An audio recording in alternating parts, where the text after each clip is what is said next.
Welcome to iDream media. So pigmentation మంగుమచ్చలు చాలా మందిని ఇబ్బంది పెడుతూ ఉంటాయి. సో ఈ మంగుమచ్చలు వచ్చాయంటే ఒక పట్టాన్ని తగ్గవని చెప్తూ ఉంటారు. రకరకాల క్రీమ్స్ వాడుతూ ఉంటారు. దానివల్ల వచ్చే సైడ్ ఎఫెక్ట్స్ కూడా చాలా ఉంటాయి. అయితే ఈ మంగుమచ్చలకు పర్మనెంట్ సొల్యూషన్ ఏంటి? సో వివరాలు తెలుసుకుందాం. ఈరోజు మనతో పాటు ఉన్నారు ప్రముఖ డెర్మటాలజిస్ట్ డాక్టర్ మేదిని రెడ్డి గారు from ఒలివా skin clinic Gachibowli. Doctor గారు నమస్తే అండి. నమస్కారం అండి. డాక్టర్ గారు, జనరల్గా మంగుమచ్చలు పిగ్మెంటేషన్ ఒకసారి వచ్చిందంటే అసలు తగ్గదని చెప్తూ ఉంటారు. లైఫ్ లాంగ్ ఉంటుందని కూడా చాలామంది చెప్తూ ఉంటారు. అయితే అసలు ఈ పిగ్మెంటేషన్ అంటే ఏంటి, ఎందుకు వస్తుంది, ఎందుకు తగ్గదు? పిగ్మెంటేషన్ అనేది ఒక బ్రాడ్ టర్మ్ అండి యాక్చువల్గా. సో పిగ్మెంటేషన్ మనం అంటే మెయిన్గా ఒక 3 టైప్స్ లాగా డివైడ్ చేయవచ్చు. Hyper pigmentation, hypo pigmentation, depigmentation అంటాం అనమాట. అంటే ఇప్పుడు మన స్కిన్లో ఏంటంటే మెలనోసైట్స్ అండ్ సెల్స్ ఉంటాయి. ఈ సెల్స్ మెలనిన్ అనే ఒక పిగ్మెంట్ని ప్రొడ్యూస్ చేస్తాయి, ఉత్పత్తి చేస్తాయి. ఈ మెలనిన్ అనేది మన కలర్కి కారణం. మెలనిన్ ఎక్కువగా ఉంటే కొంచెం డార్క్ స్కిన్ టైప్ ఉంటుంది, మెలనిన్ తక్కువగా ఉంటే కొంచెం ఫెయిర్ స్కిన్ టైప్ ఉంటుంది. సో కొన్ని రకాల డిసీజెస్లో మెలనిన్ ప్రొడక్షన్ ఎక్కువ అయినప్పుడు డార్క్నెస్ ఎక్కువ అవుతుంది. సో దాన్ని హైపర్ పిగ్మెంటేషన్ అంటాం. ఓకే. కొన్ని రకాల కండిషన్స్లో మెలనిన్ కంటెంట్ తక్కువ అవుతుంది, దాన్ని హైపో పిగ్మెంటరీ కండిషన్స్ అంటాం. కొన్ని రకాల కండిషన్స్లో లైక్ విటిలిగో, బొల్లి మచ్చలు అంటారు కదా. సో దీంట్లో ఏమవుతుందంటే అక్కడ ఆ స్పెసిఫిక్ సైట్లో మెలనిన్ అనేది కంప్లీట్గా యాబ్సెంట్ ఉంటుంది. ఓకే. సో దాన్ని డీపిగ్మెంటేషన్ అంటాం. సో యాక్చువల్లీ పిగ్మెంటేషన్ అన్నది ఒక బ్రాడ్ టర్మ్. ఎస్, మంగుమచ్చల్లాగా చాలా మందికి ఇలా బటర్ఫ్లై లాగా వస్తూ ఉంటాయి. సో అవి ఎందుకు వస్తాయంట డాక్టర్ గారు? సో మంగు మచ్చలు చెప్పాలంటే కొంచెం మొండి మచ్చలు అనే చెప్పాలి. సో మీరు అన్నట్టు మంగు మచ్చలు అనేవి మెయిన్గా నోస్ మీద, చీక్స్ మీద, కొంతమందికి ఫోర్ హెడ్, ఐబ్రోస్ మీద ఎస్పెషల్లీ వస్తాయి. ఇవి రావడానికి ముఖ్యంగా 3 కారణాలండి. ఒకటి ఫస్ట్ జెనెటిక్స్. సో మదర్కి కానీ ఫ్యామిలీలో ఎవరికైనా ఉంటే కొంచెం వచ్చే ఛాన్స్ ఎక్కువ. దట్ డజంట్ మీన్ కంపల్సరీ రావాలని కాదు, బట్ వచ్చే ఛాన్స్ ఎక్కువ. ఇంకొకటి సన్ ఎక్స్పోజర్, ఎండకు వెళ్ళినప్పుడు ఈ పిగ్మెంటే కండిషన్స్ వచ్చే ఛాన్సెస్ ఎక్కువ. And next hormonal imbalance, hormonal pills వాడినప్పుడు, ఇలా వాడినప్పుడు కూడా ఈ పిగ్మెంటరీ ఈ మెలాస్మా అనేది వచ్చే ఛాన్స్. డాక్టర్ గారు చాలా మంది చెప్తూ ఉంటారు, నేను ఈ హెయిర్ డై వాడాను, దాని తర్వాత నా ముఖం మీద మచ్చలు వచ్చాయని. అది కూడా వస్తుందా డాక్టర్ గారు? ఆ కేసెస్ కూడా చాలా ఎక్కువయ్యాయండి.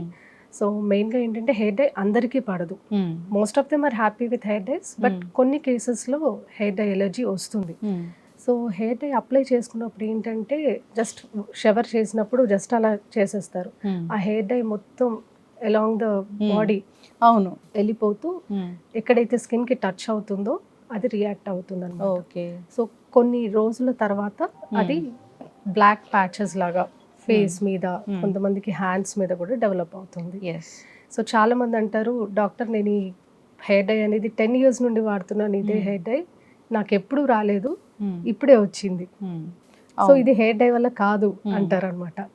బట్ నో, మీరు ఎప్పుడు ఫస్ట్ టైం యూసేజ్కి రావచ్చు, 100th టైం యూసేజ్కి కూడా రావచ్చు. ఈ పిగ్మెంటేషన్ కెమికల్ కాబట్టి కెమికల్స్ కదా, స్కిన్ రియాక్ట్ అవుతుంది అనమాట. డాక్టర్ గారు, పిగ్మెంటేషన్ వచ్చింది అంటే వస్తే ఓవర్ ద కౌంటర్ మనం తీసుకుంటూ ఉంటాం, రకరకాల క్రీమ్స్ అనేవి, లైట్నింగ్ క్రీమ్స్ అనేవి ఉన్నాయి, వాడుతూ ఉంటాం. సో దానివల్ల తగ్గి మళ్ళీ వస్తూ ఉంటుంది. సో లైట్నింగ్ క్రీమ్స్ అనేవి వాడచ్చా? ఖచ్చితంగా దీనికోసం డాక్టర్ దగ్గరికే వెళ్ళాలా? Definitely skin lightening creams help చేస్తాయండి హైపర్ పిగ్మెంటరీ కండిషన్స్లో. బట్ నా పర్సనల్ సజెషన్ ఏంటంటే కంపల్సరీ అది ఒక డర్మటాలజిస్ట్ అడ్వైస్తో మాత్రమే వాడాలి. డెఫినెట్లీ అంటే నెట్లో చూసు, ఫ్రెండ్స్ చెప్పారనో, రిలేటివ్స్ చెప్పారనో, వాళ్ళకి తగ్గింది మనం కూడా వాడొచ్చనో వాడకూడదు. ఓకే. ఈ స్టెరాయిడ్ క్రీమ్స్ వాడడం వల్ల ఏమవుతుందంటే స్కిన్ అనేది బాగా డ్యామేజ్ అయిపోతుంది. ఈ డ్యామేజ్లో భాగంగానే రెడ్నెస్ వస్తుంది, కొంతమందికి అబ్నార్మల్ హెయిర్ గ్రోత్ వస్తుంది చీక్స్ మీద, అండ్ స్కిన్ మొత్తం రెడ్ అయిపోయి బర్నింగ్ సెన్సేషన్ వస్తుంది.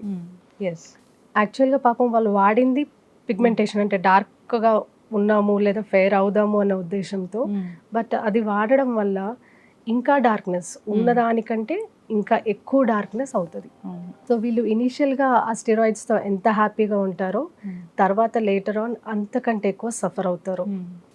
సో ఖచ్చితంగా డాక్టర్ గారు మీరు అన్నట్లుగా ఒక డాక్టర్ అడ్వైస్ అనేది ఇట్స్ వెరీ వెరీ ఇంపార్టెంట్. మీరు అన్నట్లుగా ఆ స్టెరాయిడ్ క్రీమ్స్ వాడి లేనిపోని కాంప్లికేషన్స్ తెచ్చుకున్న వాళ్ళని చాలా మందిని చూసాం. అయితే డాక్టర్ గారు, ఈ పిగ్మెంటేషన్ తగ్గడానికి అడ్వాన్స్ ట్రీట్మెంట్స్ అంటే అసలు ఏమున్నాయి? సో అడ్వాన్స్ ట్రీట్మెంట్స్ ఏంటంటే chemical peels and laser treatments అని చెప్పుకోవచ్చు. బట్ ఫస్ట్ దానికి జంప్ అవ్వకుండా ఫస్ట్ క్రీమ్స్, అసలు ఫస్ట్ ఫేస్ని అసెస్ చేస్తాం. అసలు ఆ పిగ్మెంటేషన్ ఏంటి, ఎందుకు వస్తుంది, ఎంతవరకు దీన్ని తగ్గించవచ్చు అనేది మాకు అర్థమైపోతుంది. So we counsel them accordingly. కొన్ని స్టబాన్ పిగ్మెంటేషన్స్ ఉంటాయి లైక్ మెలాస్మా, ఇప్పుడు మీరు చెప్పింది. There is chance of recurrence. మొత్తం కంప్లీట్గా క్లియర్ అవుతుంది అనేది లేదు మెలాస్మాతో. అయితే రూట్ కాజ్ ఏంటనేది చూస్తారా? రూట్ కాజ్ ఏంటి, అసలు కండిషన్ ఏంటి, దాన్ని బట్టి ట్రీట్మెంట్ ఉంటుంది. ఓకే. సో అడ్వాన్స్డ్ ట్రీట్మెంట్స్ వచ్చేసి కెమికల్ పీల్స్ అండ్ లేజర్స్ అండి. సో కెమికల్ పీల్స్ అంటే ఒక లిక్విడ్ లాగా ఉంటుంది, దాన్ని అప్లై చేస్తాము. ఆ తర్వాత మైల్డ్ ఎక్స్ఫోలియేషన్ ఉంటుంది, బోత్ ఎక్స్ఫోలియేటింగ్ అండ్ కొంచెం మైల్డ్ పీల్స్ కూడా ఉంటాయి which do not exfoliate. Okay. And laser ట్రీట్మెంట్స్లో క్యూ స్విచ్ ఇండియా గ్లేజర్ అని ఉంటుంది, పీకో లేజర్స్ అని ఉంటాయి. జనరల్గా కూడా కొన్ని క్లినిక్స్లో క్లినిక్ అని అంటే జనరల్గా మనము కొన్ని బ్యూటీ పార్లర్స్ లాంటివి కూడా మనం చూస్తూ ఉన్నాం. అక్కడ లేజర్స్ చేస్తూ ఉంటారు లేదా పీల్స్ చేస్తూ ఉంటారు. అంటే వాళ్ళు డెర్మటాలజిస్ట్ కాకపోవచ్చు, ఈ కాస్మెటాలజీ ఇలాంటి క్రాష్ కోర్సులు చదువుకున్న వాళ్ళు చేస్తూ ఉంటారు. దానివల్ల కూడా రకరకాల కాంప్లికేషన్స్ వస్తున్నాయని చెప్తూ ఉంటారు. అలాంటి వాళ్ళకి ఏం చెప్తారు మీరు? ఓకే. సో డెఫినెట్లీ ఒక బోర్డ్ సర్టిఫైడ్ డర్మటాలజిస్ట్ దగ్గరికి వెళ్ళాలండి. ఎందుకంటే ఒక డర్మటాలజిస్ట్ అనేవాళ్ళు విల్ అసెస్ యువర్ స్కిన్. అసలు మీ స్కిన్ డ్రై ఉందా, ఈజ్ ఇట్ హెల్దీ. డ్రైనెస్ ఉంటే ఏమంటే కెమికల్ పీల్స్ లేజర్స్ చేయకూడదు. సో ఫస్ట్ స్కిన్ని రిపేర్ చేయాలి, అంటే హెల్దీ చేయాలి. హెల్దీ స్కిన్ మీద then we can do treatments. మీరు అన్నట్లుగా స్టెరాయిడ్ క్రీమ్స్ వాడుండి అది చాలా థిన్ అయిపోయాక దాని మీద చేస్తే డెఫినెట్లీ కాంప్లికేషన్స్ వస్తాయి. సో డర్మటాలజిస్ట్ అనే వాళ్ళకి తెలుస్తుంది ఎప్పుడు చేయొచ్చు, ఎప్పుడు చేయొద్దు. దెర్ ఆర్ ఫ్యూ కండిషన్స్, వాటికి ఇప్పుడు ఇనిషియల్గా యాక్టివ్గా ఉన్నప్పుడు చేయకూడదు, later on definitely we can do. ఆ డిఫరెన్షియేట్ చేయగలుగుతాం కాబట్టి డెఫినెట్లీ ఒక డర్మటాలజిస్ట్ని కలిసి సజెషన్స్ తీసుకో. డాక్టర్ గారు, అయితే ఈ పిగ్మెంటేషన్ కోసం వెళ్ళినప్పుడు చాలా మందికి సప్లిమెంట్స్ రాస్తూ ఉంటారు. సో సి విటమిన్ ఇలా తీసుకోవాలి అవి అని చెప్తూ ఉంటారు. అవి నిజంగానే పనిచేస్తాయా? డెఫినెట్లీ అండి. అంటే వీఆర్ వాట్ వి ఈట్ అంటాం, రైట్? దాంట్లో స్కిన్ కూడా ఒక భాగమే. సో డెఫినెట్లీ మన లోపలికి ఏదైతే వెళ్తుందో it impacts our skin also, అది గుడ్ అయినా బ్యాడ్ అయినా. సో మనకి రోజు స్ట్రెస్ ఉంటుంది, స్ట్రెస్ ఇస్ ఇన్ఎవిటబుల్ ఇప్పుడు రోజుల్లో. సో స్ట్రెస్ వల్ల ఏమవుతుందంటే ఫ్రీ రాడికల్ డ్యామేజ్ అంటాం, అది జరుగుతూ ఉంటుంది. అది స్కిన్కి జరుగుతుంది, విత్ ఆర్గన్స్కి జరుగుతుంది. సో ఆ కైండ్ ఆఫ్ డ్యామేజ్ని ప్రివెంట్ చేయడానికి యాంటీ ఆక్సిడెంట్ రిచ్ డైట్ తీసుకోమని చెప్తాం. దాంతోపాటు సప్లిమెంట్స్ కూడా ఇస్తాం అన్నమాట. So vitamin C is also one of them. Vitamin C rich foods తీసుకోవచ్చు. ఇంటర్నల్గా మనం తీసుకునేది కూడా దీనికి పనిచేస్తుంది పిగ్మెంటేషన్. డెఫినెట్లీ. ఇప్పుడు fish is very good for skin. చాలా మందికి అపోహ ఉంటుంది యాక్చువల్లీ స్కిన్ డిసీజెస్ ఉన్నప్పుడు ఫిష్ తినొద్దు అని. Not for every disease, but definitely omega-3 fatty acids ఉంటాయి ఫిష్లో, దట్ విల్ హెల్ప్ స్కిన్. మీరు అన్నట్లుగా ఈ పిగ్మెంటేషన్ కోసము అది తగ్గట్లేదు, పూర్తి స్థాయిలో ఎన్ని ట్రీట్మెంట్స్ తీసుకున్నా అంటే దాని కండిషన్ అనేది వేరే, అది చాలా డీప్ పిగ్మెంట్ ఉండడం వల్ల అలా జరుగుతుంది. సో నార్మల్ కండిషన్లో నార్మల్గా పిగ్మెంటేషన్ వస్తాయి, ఈ హార్మోన్ ఇంబ్యాలెన్స్ వల్ల లేదా రకరకాల కండిషన్స్ వల్ల వచ్చిన దాన్ని తగ్గించవచ్చు, బెటర్ చేయొచ్చు. డెఫినెట్లీ అన్ని కండిషన్స్ అనేది నేను చెప్పలేను, కానీ but most of the conditions definitely better చేయొచ్చు. అసలు రాకూడదు అనుకుంటారంటే లైక్ ఒక సింగిల్ సెషన్తో పిగ్మెంటేషన్ మొత్తం వెళ్ళిపోవాలి అనుకుంటారు, but that is not possible. ఎందుకంటే స్కిన్ ఈజ్ ఆల్వేస్ మెయింటెనెన్స్ కదండి. సో మెయింటైన్ చేస్తూ ఉండాలి ఆ తర్వాత కూడా. అయితే డాక్టర్ గారు, ఈ పిగ్మెంటేషన్ అసలు రాకూడదు అంటే ఏం చేయాలి? Prevention is better than cure అంటాం కదా. సో ప్రివెన్షన్ ఎలా అంటే ఫస్ట్ ఇస్ పిగ్మెంటేషన్లో sun protection. So sun protection అనేది మనం సన్ స్క్రీన్స్ ద్వారా చేసుకోవాలి. సో మంచి సన్ స్క్రీన్ చూస్ చేసుకోవడము, కరెక్ట్ క్వాంటిటీ అప్లై చేసుకోవడము, అండ్ ఎవ్రీ 3 అవర్స్కి అప్లై చేసుకోవాలి. ఇంట్లో ఉన్న బయటికి వెళ్ళిన సన్ స్క్రీన్ అనేది యూజ్ చేయాలి. చాలామంది ఏంటంటే నేను బయటికి వెళ్తేనే వాడతానండి, ఇంట్లో ఉంటే వాడరు, ప్లస్ నేను కార్లోనే వెళ్తానండి అంటారు. So those are not excuses అనమాట.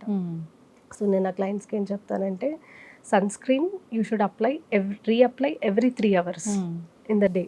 సో జీవితాంతం వాడాలి సన్ స్క్రీన్. అది కూడా డాక్టర్ చెప్తేనే వాడాలి. సో కొన్ని రకాల సన్ స్క్రీన్స్ వల్ల నల్లగా అయిపోతున్నామని బాధపడే వాళ్ళు కూడా చాలా మంది ఉన్నారు. యాక్చువల్లీ సన్ స్క్రీన్స్ వల్ల నల్లగేం అవ్వరు, బట్ జస్ట్ అలా అనిపిస్తుంది because of few ingredients in the sunscreen. So అక్కడ మళ్ళీ డర్మటాలజిస్ట్ రోల్ వస్తుంది. ఎందుకు అంటే మీ స్కిన్ టైప్ని బట్టి we advise you sunscreens. So sun స్క్రీన్స్లో జెల్స్ ఉంటాయి, లోషన్స్ ఉంటాయి, physical sunscreens, chemical sunscreens అంటాము.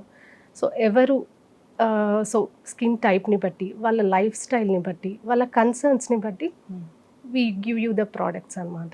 ఎస్, ఖచ్చితంగా డాక్టర్ గారు. సో పిగ్మెంటేషన్ వస్తే డాక్టర్ని కలవాల్సిందే, కలిస్తేనే ఖచ్చితమైన పరిష్కారం అనేది ఉంటుంది. వాళ్ళైతేనే అసలు రూట్ కాజ్ ఏంటి, దాన్ని ఎలా ట్రీట్ చేయాలని తెలుసుకుంటారు. స్టెరాయిడ్ బేస్డ్ క్రీమ్స్ వాడడము, దానివల్ల స్కిన్ అనేది బాగా పలచబడిపోవడం, ఇలా రకరకాల కాంప్లికేషన్స్ వస్తూ ఉంటాయి. నిజంగానే పిగ్మెంటేషన్ అనేది ఒక మొండి సమస్య. ఇంకా ఏదైనా ఇబ్బంది ఉన్న వాళ్ళు ఒకసారి కాంటాక్ట్ చేయాలని కోరుకుందాం. చాలా చక్కటి ఇన్ఫర్మేషన్ అండి, ధన్యవాదాలు. Thank you.